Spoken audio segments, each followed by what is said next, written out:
So what's going on, guys? It's DilltheLegend here, and recently, just a week ago, I'm sorry I did not upload a video last week. I kind of got into trouble. I had to do some stuff for school, so I wasn't able to record. But anyways, I got my Vive about a week ago, and I'm going to be pretty much reviewing it. I don't really have any camera footage. I was going to do like an unboxing video, but I was recording with an iPhone 7, and it was pretty much crap, alright? My audio was horrible. My finger was in the way of the camera the whole time, so that got me pretty mad, and the video is pretty much not really YouTube worthy. So anyways, I'd like to talk about the weight.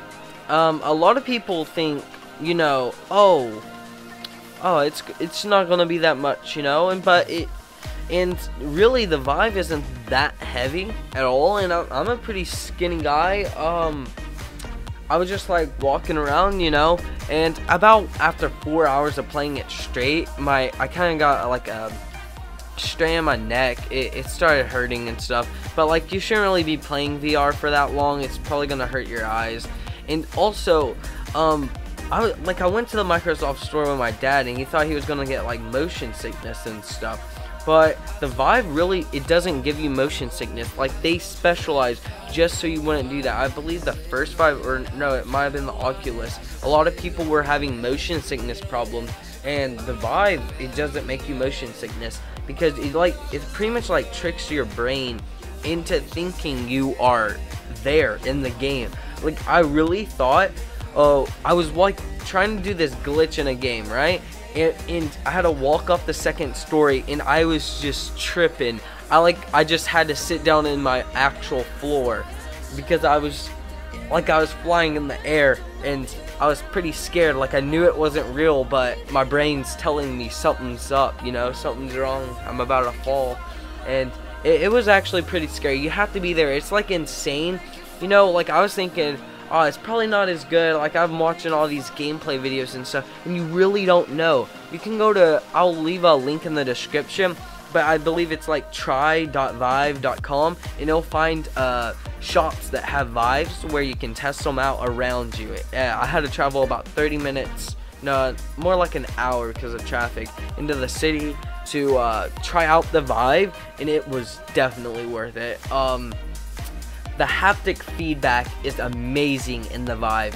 Whenever you're pulling back that bow, you can just feel the vibration. Like, you stop, like, and it, like, the haptic feedback, you know, like it vibrates on your hand like you're actually pulling back a real string. It feels a lot like an actual bow. A lot of things is realistic. Of course, it's not gonna be like, you won't be able to feel like heat and warmth and stuff like you are in the game, or smells, and everything's like weightless, which is pretty cool. Like, you can throw a couch across the room, and it's just awesome. What I'd also like to mention is, I've seen a lot of videos, and I don't know how these people do it. I've adjusted my Vive so much, but like, I've seen videos where people are like jumping around their room and stuff, like going on the floor prone, like shooting all these zombies and stuff. But the Vive, it actually, like, no matter how tight it is, it kind of like, it just wobbles around your head. And whenever you're like looking straight down, like at your actual toes, like the Vive kind of hangs off your face, no matter how tight you have it around your head. I had it as tight as it would possibly go, and it was still like, it kind of was hanging down, and you could see light. So it's best played if you're in a dark room. Also, I'd like to mention, there is no minimum space to use the Vive. A lot of people, I don't have that much space, to be honest. I moved a lot of stuff.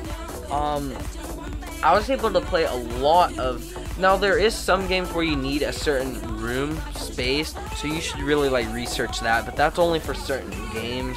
I believe like there was one Counter-Strike remake or something, and you have to have like a 2.3 meter by something else meter room. But I was playing really fine with my room, and I bet you could fit about for size, about 2 yoga mats in my room. behind my desk, and that's pretty cool. And also, I would like to mention, do not worry about running into actual barriers or anything in your room. As long as you don't have like your door open, like your pets or something could be in your room, and you accidentally like hit them or kick them. Like I almost did that with my dog because my door was open. But it's pretty good if you just do that, and you're able to calibrate like your room, the areas you can walk in. And I'd also like to mention I had a lamp, a ceiling like fan hanging from my ceiling, you know, because it's a ceiling fan, and your y-axis, see if you could hold, because like the controllers are about half a foot long, so like hold something like half a foot long and then try touching your ceiling with it just standing. And if you can do that, you might want to reconsider buying the Vive, because you're going to be like, whenever you're throwing something, you don't want to like hit the controller or your hands like on the ceiling. I have a pretty good room. It's about 7 feet, maybe 8 feet tall, so I can jump around and stuff in here and almost like touch my ceiling, so don't worry about that. And you know, the Vive is really great. You need to run that Steam test. You don't, I've seen PCs, you can probably buy like a $500 PC. You could get a $500 PC, you know, and run games at a good quality, not like low or anything. But do get the Steam VR test, the performance test, or else you will be screwed if you get the Vive. You have to have a good PC. You need a decent amount of room. I'm saying there is no minimum amount, but if you're just dying, there is a lot of sitting games and standing games, which I'm sure all of y'all have standing space, but maybe not room scale. And there is a lot of room scale games, so just be aware of that. You can play some of the room scale games just sitting down. Like I did that because I was getting really lazy, and I just sat down on my futon, my couch, and just like I was teleporting everywhere. I'd like to mention though, like the Vive is definitely worth the $800. Like if it was $1,000, I would definitely buy it if it was $1,000. And like I'm in love with it. Like the Vive is amazing. You can do so much. Virtual desktop, you can just control your computer with the Vive, and it's awesome. The controllers give a good battery time. I went like a whole session with this HTC Vive for multiple hours. I'm going to say 5, and no problems. I don't know the exact battery length, but I'm pretty sure it's like 5 hours you could go on it. And once those controllers run out, you can play some Vive games that you can play with an actual gamepad or your keyboard and mouse, you know. So just keep that in mind. I really recommend the Vive. There's nothing bad about it, like the cons or anything, besides I guess it kind of like wobbling off your face. It's like your own fault if like the Vive can't do anything about it if you have too small of a room and you have a bad PC. The thing I'd worry about though for y'all is not much the PC, but if you're trying to play some room scale games, I guess like your room matters the most. So decide, like I would definitely do measurements. You can mess up. You can always like return it, I guess, depending on where you buy.